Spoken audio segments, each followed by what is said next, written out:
Here we go. Welcome to Caleb's Basketball Pod. Here is our stat episode.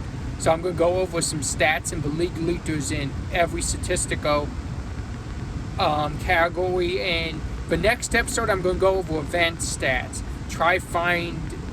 I'm going to find a site for a team and play your advanced stats like our plus and minus and all of that stuff. Team effectiveness, weight, and defensive, offensive, all of that stuff. That's going to be a really fun episode. That's going to be on Wednesday.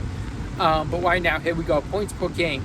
Giannis leads the league at 32.4, followed by Nikola Jokic at 30.3, followed by LaMelo at 30.2, Anthony Davis at 30.1, and De'Aaron Fox at 28.9. We are currently, I don't know if it'll last for the season, currently we have 4 players averaging over 30 a game. That's a big feat because the league is a lot more talented now. But the fact that we still have 4 players putting up 30 a night, I love that part. Giannis has been dominant on the offensive end, pretty much getting to the basket whenever he wants. Nikola Jokic is putting up historic numbers. He missed a few games for the birth of his son recently, so he probably could have had more on total points. LaMelo Ball has been balling. Anthony Davis, an early MVP candidate. De'Aaron Fox had his 60-piece like a week or so ago. So, I mean, these players are dominating on the offensive end points per game. Now, let's go total points. We have Giannis at 518.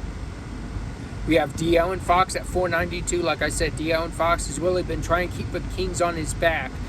The Kings are struggling. I don't know if it's team chemistry issues. I don't believe it's for coaching. They exceeded expectations a couple seasons ago. They just need to get back to that. I think it's harder when everybody knows how good you are instead of people not expecting you to be as good. People take you more serious, and I think the Kings need to find that in-between of we aren't the hunters, we're the hunted. So it would be interesting to see how they adjust, but they need 20 around now because the West is stacked. Jason Tatum at 491, LaMelo Ball at 483, Shai Gilgeous at 459. That's total points. So far, Giannis is running away with the lead in total points. Let's go rebounds. We have Nikola Jokic at 13.9, Domantas Sabonis at 13.1, Ivica Zubac at 12.5, and Karl-Anthony Towns at 12.5. We have Jakob Poeltl at 12.3. Shout out to Jakob Poeltl. He's been playing big minutes for the Raptors. He's been playing really well, and a lot of his rebounds come on the offensive end. Toronto leads the league in offensive rebounds in the NBA, so very impressive. He's getting his team extra possessions. You have to think a lot of teams are going to knock out the door around the trade deadline looking for him because of how important getting those extra possessions are. Let's go to total rebounds. We have Zubac at 225. We have Jakob Poeltl at 209. Jared Allen at 199. Domantas Sabonis at 196. And Giannis Antetokounmpo at 191. So that's impressive too.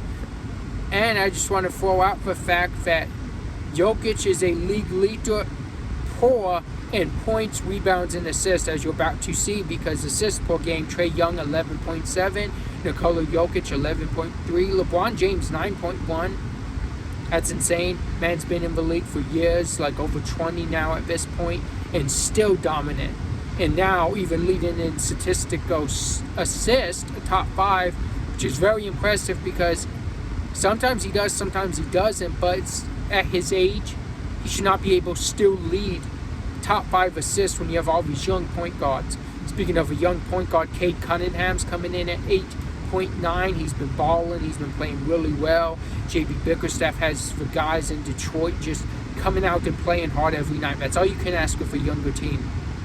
They put some vet pieces on there too, which I really like. And they're competing with good teams. They may not be winning yet, but they're competing, and that's what progress you want to see. James Harden ends the top 5 at 8.7. Total assists, we have Trae Young at 187, James Harden at 157, Cade Cunningham at 151, LeBron at 146. Then you have Halliburton and Chris Paul at 145. And shout out Chris Paul. He's really brought something extra to that Spurs roster, and you don't see it in the stat sheets. You'll probably see it more in our advanced stats conversation on Wednesday. Let's go stills. Dyson Daniels leads the league at 3.2. He's been very impressive for the Hawks. Looks like all he needed was his shot. Looks like going from New Orleans to Atlanta, he got his shot. He's making the most of it, especially on the defensive end. We have Jalen Williams at 2.2, Tara Eason at 2.2, Jordan Poole at 1.9. Wizards have not won a game in November. They're literally 2 games away from going winless in November. That's bad. It's just that roster in Washington is just not good. They need more pieces to compete. Unfortunately, not great locker room presence with Jordan Poole and Kyle Kuzma on the same team. That team's just not good in Washington. Alex Caruso finishes you off at 1.8. Total stills, Dyson Daniels 48, Tara Eason 39, Jalen Williams 35, Fred VanVleet at 31, Franz Wagner at 31. Franz Wagner, shout out him, that big game winner over the Los Angeles Lakers in LA to hand the Lakers their first defeat this season at home. That was huge. Franz Wagner's been balling with Paolo Guancello on the sidelines.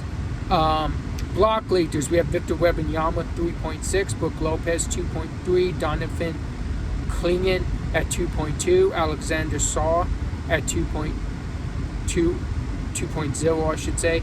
Anthony Davis at 1.9 and Miles Turner at 1.9. Total blocks, Victor Wembanyama is running away with it, and I'm not really surprised.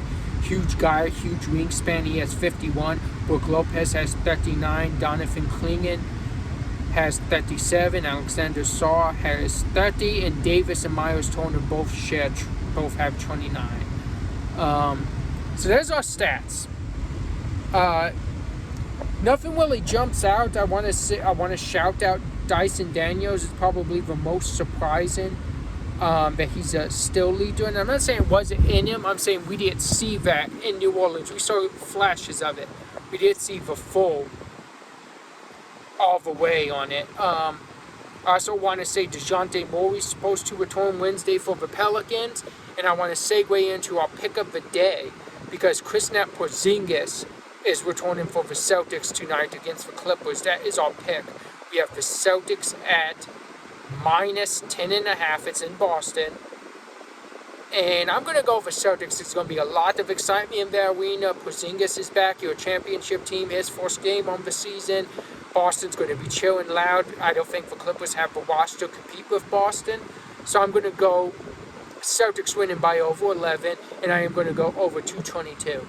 I want to thank everyone, the loyal listeners, for joining and watching this episode today. I'm still working on some things. I need to figure it out. But I want to end on this. So, play basketball. Say if you play basketball.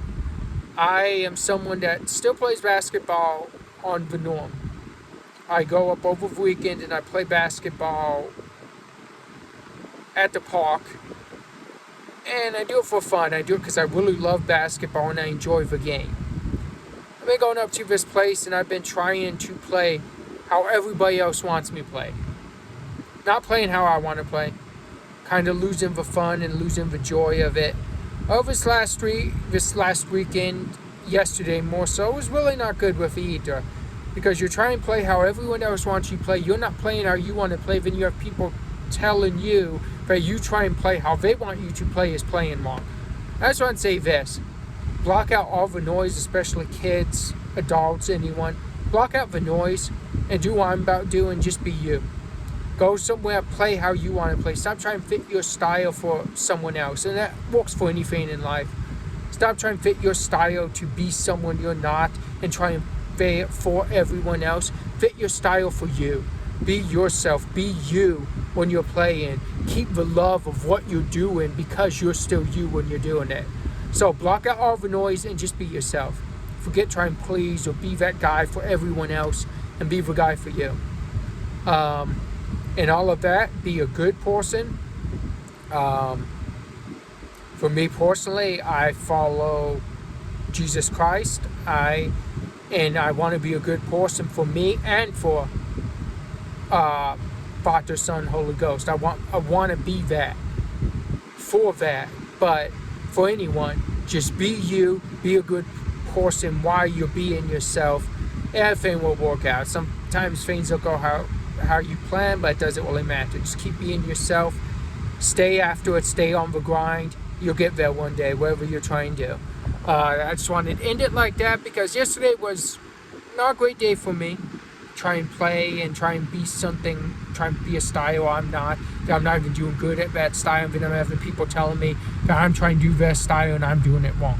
So hey, be yourself. Doesn't matter what anyone else says. Keep being you and be a good person, and it'll get you somewhere in life. So that's what I'm doing, and just not worrying about anything. Just being myself, going from there. But just want to shout out people, and hey, you have that dream, chase it, follow it, and go get it.